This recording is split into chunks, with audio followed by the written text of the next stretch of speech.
Thank you to OPPO for sponsoring this video.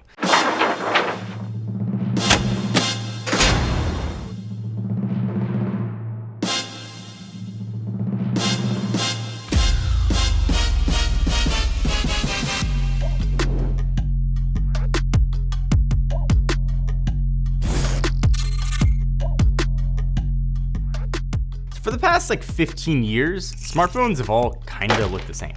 Maybe there was a cool feature here and there. End of the day, they were all just some version of a boring rectangle with a slab of glass on the front. But now we are entering a new era, a time where smartphones are unique, ultra functional, and honestly just plain fun again. And the OPPO Find N2 Flip is here and breaking all the rules in the right ways. Now, after some time with it, gotta be honest, really flipping cool. Before I talk about the problems that are being solved with this phone, I want to thank you guys. Give you guys a chance to win $500. We will pick a winner at random, run it for 10 days. But all the information you need will be in the description down below.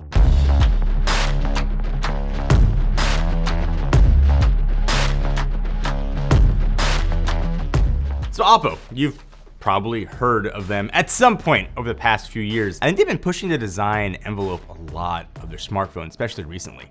Kind of changing the way that you think about what smartphones can do. And the all-new Find N2 Flip is really no exception. So I'm just gonna ask you, what's the biggest problem that you can think of with a flip phone? Whether it's a this or a this, what is the single biggest issue that you think of? And I'm gonna imagine most of you said that crease.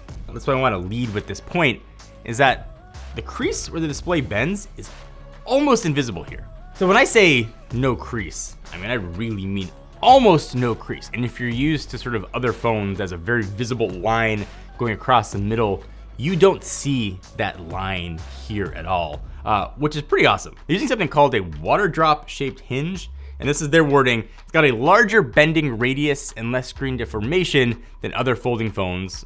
Kind of the biggest one, I guess, would be the Z Flip 4. What that means, you have a less noticeable crease and is not sort of taking you away from your experience of a foldable phone. The other standout feature I think that you notice, the second you look at this phone, is the cover screen.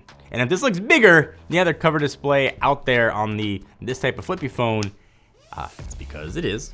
But with that extra screen, you're also getting a ton of functionality on that outside screen. It's really awesome for glancing at information. You can actually use it thanks to its size. It's awesome for widgets, respond to messages. Probably the most useful feature, I think, is for taking photos, especially selfies. And you're also getting virtually no crop here. Without a display, you can actually see detail on the selfie that you're taking. It's just nice to have that level of detail, and it seems more like the best part of a rectangle phone, with kind of the awesomeness of being able to fold that sucker in half. Oh, and do decide to flip it open, which you should, it'll be greeted by a 6.8-inch AMOLED display that is really good looking here. So it's 120 hertz refresh rate, 1600 nits of brightness, HDR10+, and a bunch more. So what's gonna give you is a spacious canvas. It's gonna have a lot of room for playing games, watching videos, typing emails. So OPPO's got some pretty impressive tech packed into pretty much every inch of this phone. Like you can use the side-mounted fingerprint reader or face unlock or Dolby Atmos support built to the speakers. It's also being powered by a MediaTek Dimensity 9000 Plus, which we'll talk about, and a pretty beastly 4300 mAh battery, making it actually the largest battery in any of these kind of flippies. But something I haven't talked about yet, you probably noticed, dual camera array right beside that cover screen.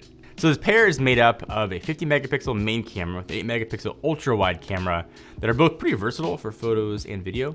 So when you pair those with 32 megapixel camera on the inside, you've got a trio of cameras that can kind of do whatever you want. In fact, one of the cool things about this form factor is you sort of always also have a built-in tripod. OPPO is calling it flex form mode, but allows the screen to be set at any angle between 45 and 110 degrees, so you can frame up to get that perfect shot. So when the phone's angle is at 60 degrees or less, it's automatically gonna show you the camera preview in the bottom portion of the screen. So if you're kind of going from those artsy low angle shots, you can easily see what you're going to capture without, doing this kind of thing. So if you've been thinking about, getting a foldable phone, I'm gonna assume if you're dropping that kind of money, you've done your homework on it, right? You've seen a lot of coverage on these devices. You probably watched some of our videos on the competitors. But here's the main one I think most people would cross-shop this with. It's obviously the Z Flip 4 from Samsung. And it's sort of been the phone to beat if you're looking for a vertical folding phone. Things have changed now because the N2 Flip has some pretty big advantages. So the biggest one, I think for everybody, is the practicality of using this phone, and that's the cover display on the outside. And you can just see it, right? There's no comparison when you have these two side by side. I'm talking a 1.9-inch display on the Z Flip 4 compared to the 3.2-inch on the N2 Flip. That larger display makes the phone way more functional and versatile. There's a lot you can do on the N2 Flip without ever having to open it up, and you can see a lot of content. And like I mentioned before, you get a full preview of your selfie on the N2 Flip, while a tiny screen on the Z Flip 4 gives you a cropped preview. And even then, you have to kind of squint to see it when your arm is, doing your selfie thing. So both phones have pretty good displays when you open it up. Both 120 Hertz Samsung displays are really awesome.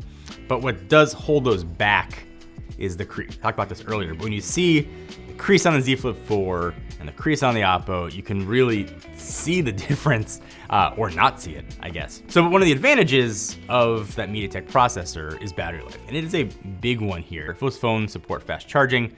The Z Flip 4 capped out at 25 watts, while the N2 Flip is using OPPO's super fast charging tech, which is actually twice as fast at 44 watts. And there's also a straight up difference in like battery size that'll correlate to way bad battery life depending on your usage. N2 Flip has a 4300 mAh battery, while the Z Flip 4 capped out at 3700.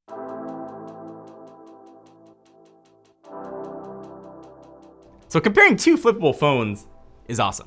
And even to be able to compare the OPPO N2 Flip to the big daddy, the Samsung, and have it compare very favorably shows sort of how good foldable phones are finally getting. And if you're in the market for a foldable phone, your mind might have not gone to OPPO, but I think it should. Take a look at it for build quality, for screen, for features. You're gonna get a phone that is really well-rounded, that does everything you would want a regular phone to do, but now you just fold in half.